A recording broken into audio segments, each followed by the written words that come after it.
Good morning, everybody.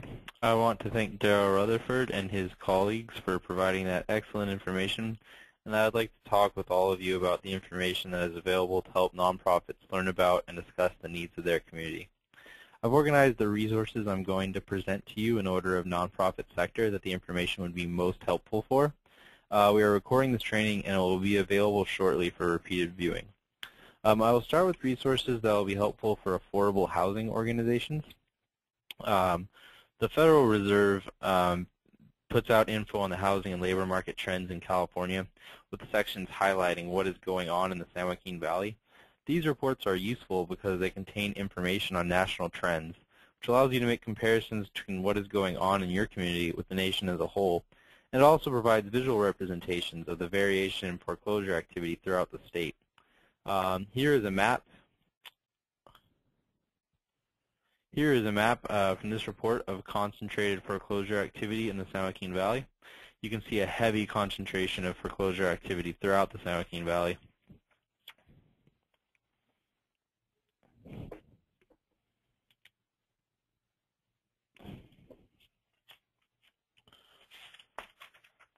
For specific information on foreclosure activity, we can use foreclosureradar.com.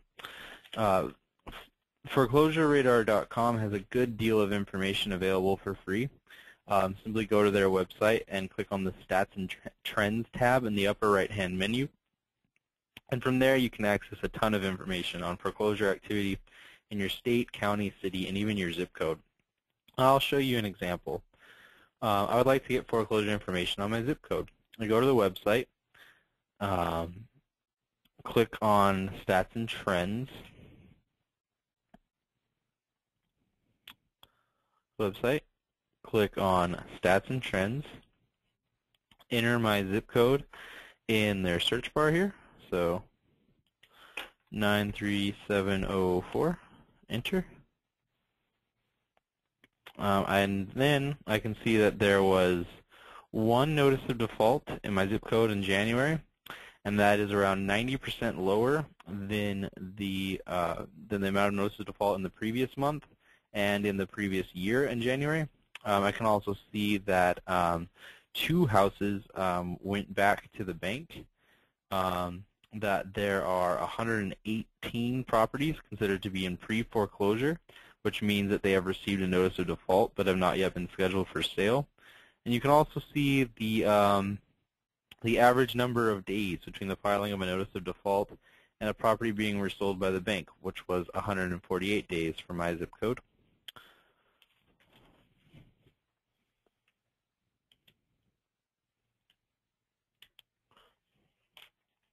The information is updated monthly with a bit of a delay, but it's still fairly reliable, and it goes as far back as a year for free. By signing up for membership, you can get access to even more information. However, you're still able to get a lot of info without signing up for this membership. This information would be helpful for a nonprofit that was trying to establish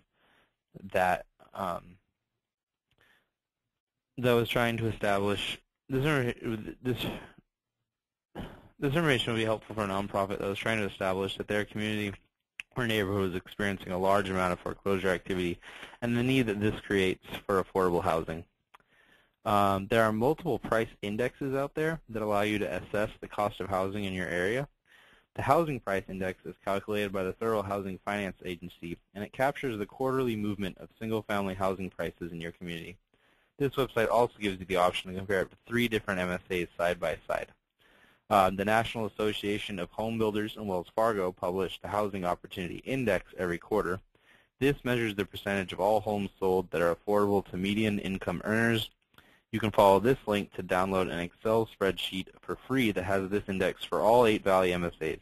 In many MSAs, you can get this information as far back as 2000. The California Association of Realtors publishes the First-Time Buyer Housing Affordability Index, which measures the percentage of households that can afford to purchase an entry-level home.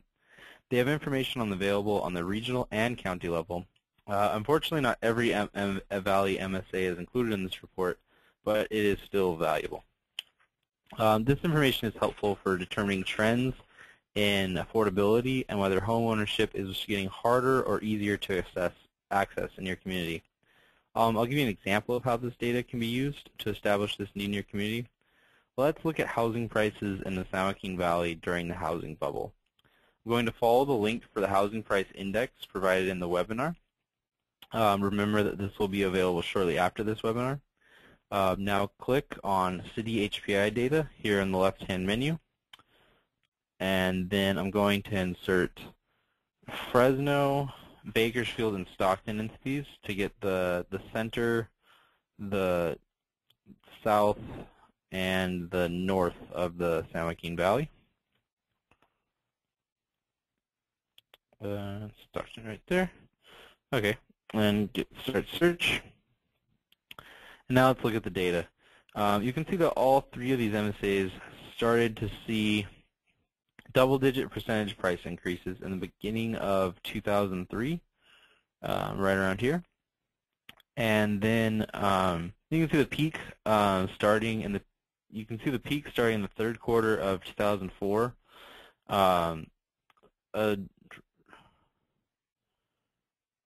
Where we can see consistent price percentage increases of over 20%.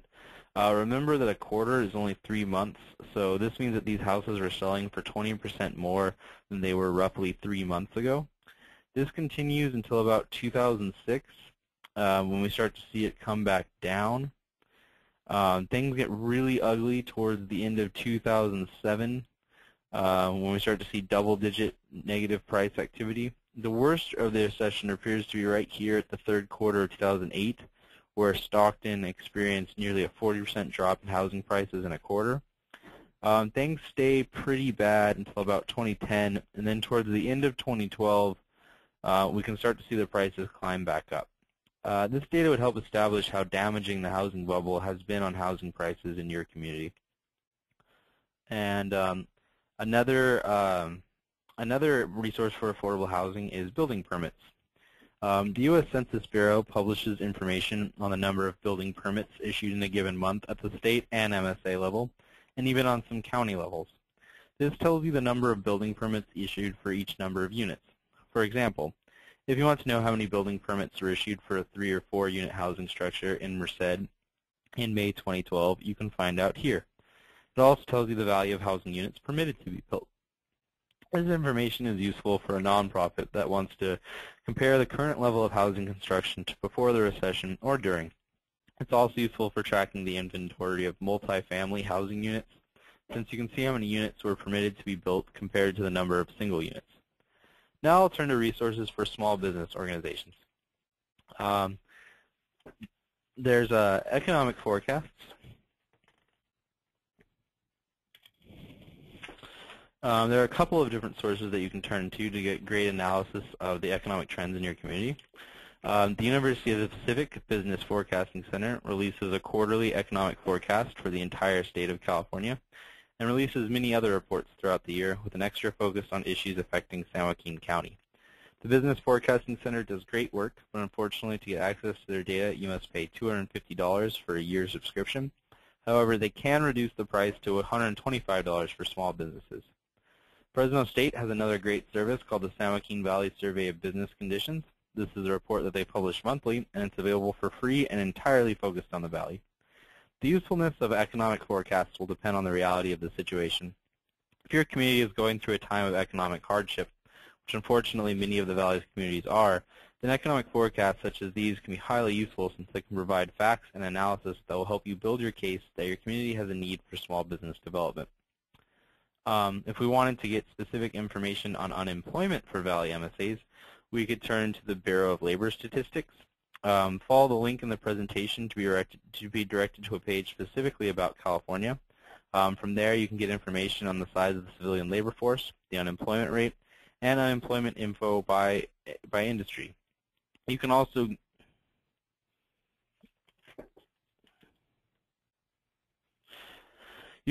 get historical info that allows you to compare the current unemployment rate to rates during and before the height of the recession. Unemployment information would be useful for an organization that was trying to secure resources for small business financing or workforce development.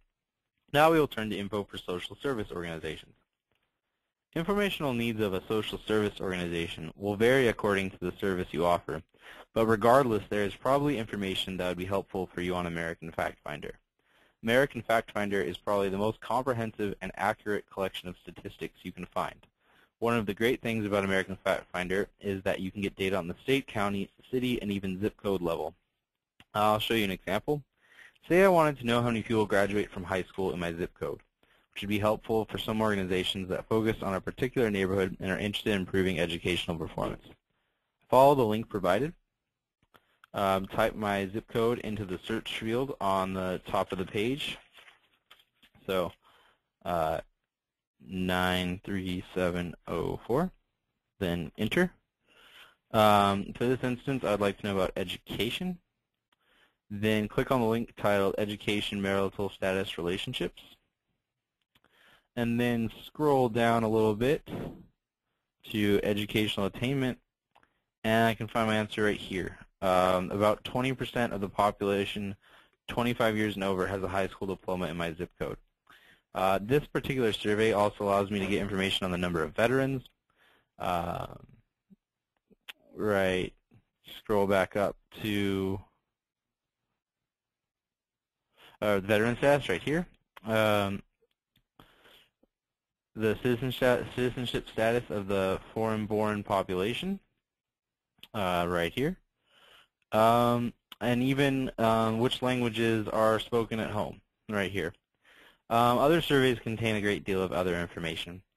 You can see by this brief example that a plethora of information is easily accessible by using American Fact Finder, including information that would be of interest to affordable housing organizations and small business organizations. Now I'll turn to resources for financial counselors. The FDIC has prepared a very in-depth survey of the and underbanked.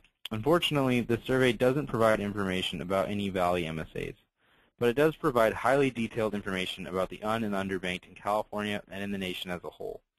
This report is highly useful for learning about the demographics of the and underbanked population. The Scarborough Research also has